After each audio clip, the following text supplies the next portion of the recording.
It's Steam Next Fest, and you've stumbled across Dreadmist. The question is it worth your time? To be fair, it's not flashy, it doesn't have a distinctive art style, a handcrafted story, or tight game loops. What sets Dreadmist apart is that it's essentially a story generator, an absurdly deep simulation wrapped in an open-world fantasy sandbox. If you'll bear with me, I can demonstrate that with a condensed, rags-to-riches story.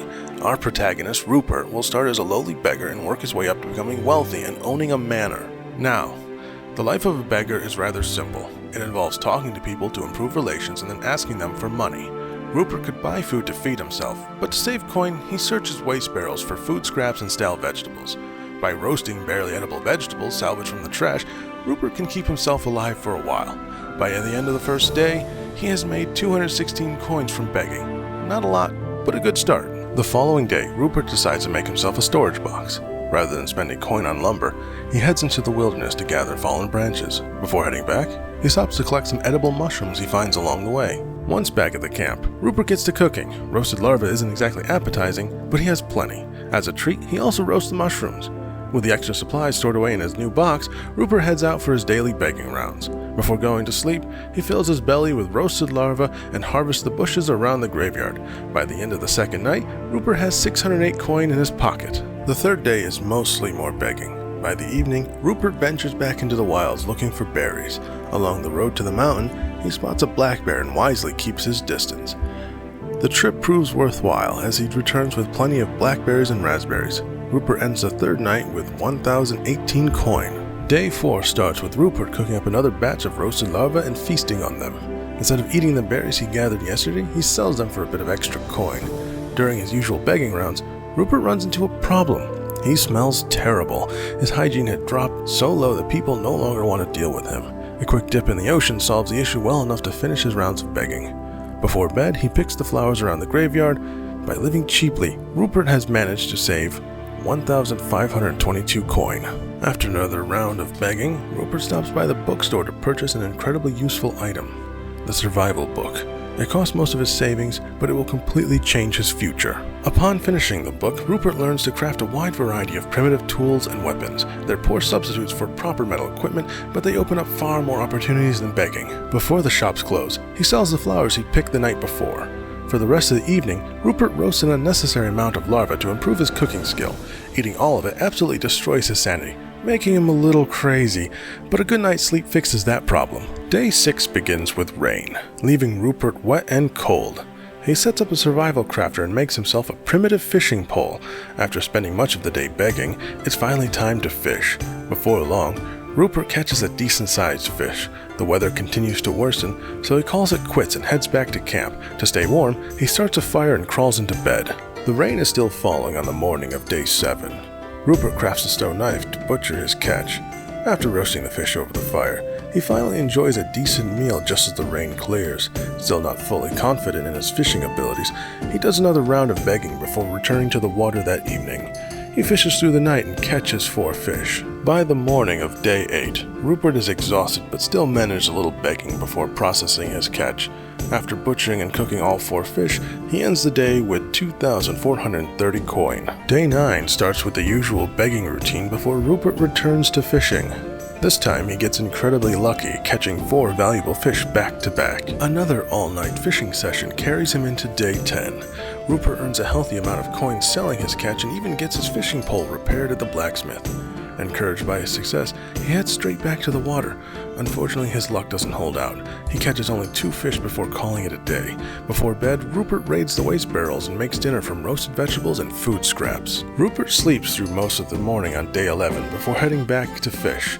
He continues into the next day so he can sell his catch first thing in the morning. By now, he has accumulated 5,540 coin. He immediately runs to the general trader and buys himself a real fishing pole. Feeling like a legitimate fisherman at last, Rupert invites a fellow beggar named Margaret to join him. Together, they head to the water to test the new rod. The difference is dramatic. Rupert quickly catches more fish than he caught over the last several days combined. After selling part of the haul, they return to the camp and share a freshly cooked fish beside a fire while the rain falls through the night. The morning of day 13 is spent selling the remainder of yesterday's catch. Half a day of fishing leaves them stocked with fish once again. As they continue selling, it becomes obvious that they're losing potential profit by relying solely on vendors. With over 8,000 coins saved up, it's about time to invest in appearances. A new pair of shoes and Margaret's shirt are enough to elevate Rupert from beggar to peasant. Unfortunately, it's too late in the day to purchase the market stall, so they spend another rainy night by the fire. Waking early on day 14, they go fishing to pass time until the merchants open. The moment 6 o'clock arrives, they rush to Harold and purchase the available market stall. They stock the stall with fish, and Margaret takes over sales duties while Rupert returns to the water. Throughout the day, he catches fish almost as fast as Margaret can sell them. By nightfall, they grab a pair of fish for dinner and return to camp. Day 15 is spent refining the routine. Margaret manages the stall while Rupert gets his fishing pole repaired and spends the rest of the day fishing. A pattern quickly emerges. Margaret runs the market stall while Rupert keeps the inventory flowing. Every evening, they bring a few fish back to the camp for dinner. Days blur together as the fish business grows from a side hustle into a sustainable life. On day 16, Rupert purchases a hood and finally looks like a commoner. Shortly afterward, he buys the available small house. By day 19, Rupert purchases a backpack and a felling axe. Margaret takes over fishing duties while Rupert heads into the wilderness to chop down trees. His goal is simple: gather materials for future construction projects. On day 20, Rupert purchases books that teach him how to build a sawhorse and bunk beds. He immediately constructs a sawhorse and selects a location for the future bunk bed. The fish business continues uninterrupted. At this point, the only limitation on income is how many fish they can catch and sell. On day 22, Rupert buys a stack of books covering woodworking, cooking, and bartering for Margaret. The day is spent reading, learning, and preparing for future upgrades. The following day, Margaret purchases woodworking tools. Rupert processes wood he gathered several days earlier into lumber. By day 24, Margaret has purchased books that teach the woodworking table and loom. On day 25, she buys the workbench book along with several reading books. Rupert still lacks the reading skill necessary to understand the workbench books, so the additional reading material helps bridge the gap. On day 26, they decide to focus on building a workbench first rather than investing in a woodworking table or loom. By day 27, the bunk bed is finally complete. For the first time, they can sleep comfortably inside their own house. The improved rest significantly reduces the amount of time they need to spend sleeping each day. By day 30, the workbench is completed. By day 31, Rupert crafts a heavy-duty fishing pole. This creates a minor new problem. He can now catch fish faster than they can be sold. On day 33, Margaret purchases a book on bathtub construction and Rupert builds one inside the house. Hygiene immediately becomes much easier to manage. He also adds a storage crate for better organization. By day 34, Margaret upgrades her wardrobe with fancy clothes and has the appearance of a vassal. They purchase Grimson Manor for 40,000 coin. Rupert's fishing efficiency has become so extreme that the market stall is now approaching maximum capacity. By day 37, Rupert added a bouillerie table and a candle stand to the first floor of the manor. It's time to move into hunting. He begins crafting bows and arrows, then ventures in the wilderness to gather more plant fiber to make more bowstring. Along the way, he discovers an apple tree. Late on day 39, Rupert sets out on his first serious hunt. Armed with a quality heavy bow and 90 hunting arrows, he stalks his prey carefully. The heavy bow hits hard but sacrifices accuracy, making close-range shots ideal. The first kill is a rabbit. 1 arrow is all it takes. The second is a deer, requiring 2 well-placed shots. Before pursuing another deer, Rupert spots a dire wolf in the distance, something he has no interest in fighting. Playing it safe, he goes the other way and bags several more deer before heading home.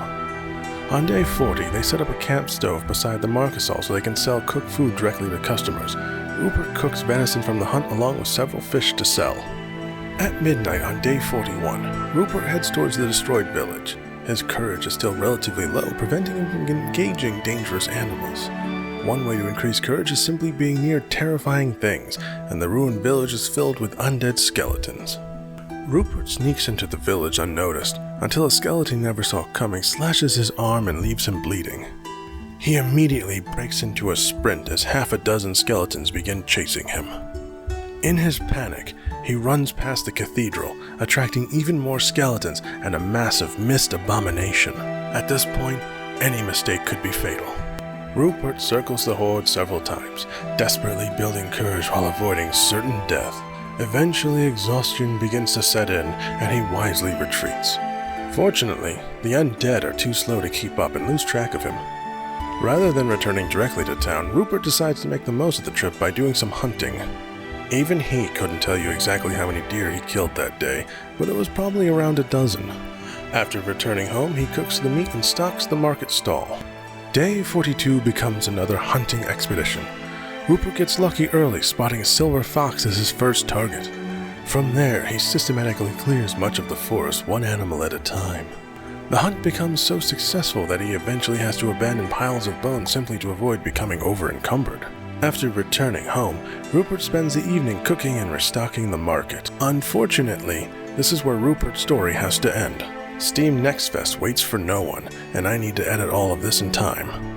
Rupert started as a beggar sleeping outside on a pile of hay. 42 days later, he owns a manor, has over 227,000 coin, has become an expert fisherman and hunter.